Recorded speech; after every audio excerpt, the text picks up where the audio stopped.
ಸಭೆ ಇದೆ ಏನು ಸರ್ ಅವ್ರ ಸಭೆ ಅದು ನಮ್ದಲ್ಲ. ನೋಡಿ, ಈಗ ಅಧಿವೇಶನ ನಡೆಯುವಂತ ಸಂದರ್ಭದಲ್ಲಿ ಆ ಸಂವಿಧಾನ ಪೀಠಕ್ಕೆ ಅಗೌರವ ತೋರಿಸಿದ್ರ ಅವರ ಬಗ್ಗೆ ನಾವು ಅವತ್ತು ಕ್ರಮ ತೆಕ್ಕೊಂಡಿದ್ದೆವು.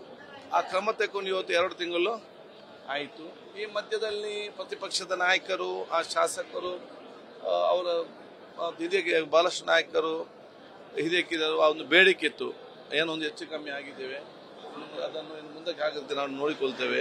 ಮತ್ತೊಂದು ಚರ್ಚೆ ಆಗುವ ಸಂದರ್ಭ ಆಗಿದೆ, ಇದನ್ನು ಸ್ವಲ್ಪ ಸಡಿಲಗೊಳಿಸಬೇಕು ಮತ್ತು ಹಿಂದೆ ಪಡಿಬೇಕು ಅಂತ ಬೇಡಿಕೆ ಇತ್ತು. ಅದಕ್ಕೆ ನಾವು ಅದನ್ನು ಇವತ್ತು ಚರ್ಚೆ ಮಾಡ್ತೇವೆ, ನಾವು ತೀರ್ಮಾನ ನಾವು ತಗೊಳ್ತೇವೆ.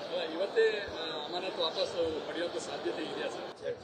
ಚರ್ಚೆ ನಾವು ಹಿಂದೆ ಪಡಿಬೇಕಂತ ನಾವು ಆಲೋಚನೆ ಮಾಡಿದ್ದೇವೆ. ಅದು ಹೇಗೆ ಮಾಡಬೇಕು ನಾವು ಚರ್ಚೆ ಮಾಡ್ತೇವೆ, ಅದು ಹಿಂದೆ ತಗೊಳ್ತೇವೆ.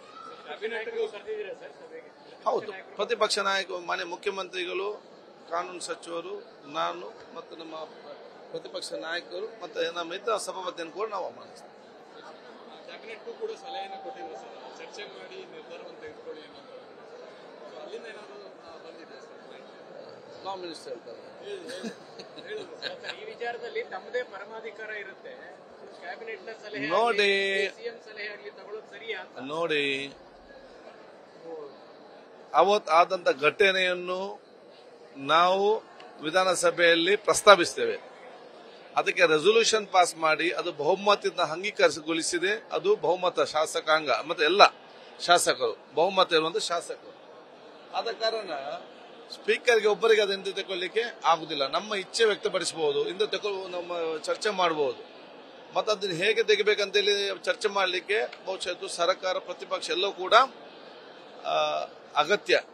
ಆದ ಕಾರಣ ಆ ಒಂದು ಸಂದರ್ಭ ಆ ರೀತಿ ಆಗಿದೆ, ಆ ರೀತಿ ಕ್ರಮ ಆಗಿದೆ. 2 ತಿಂಗಳಾಗಿದೆ.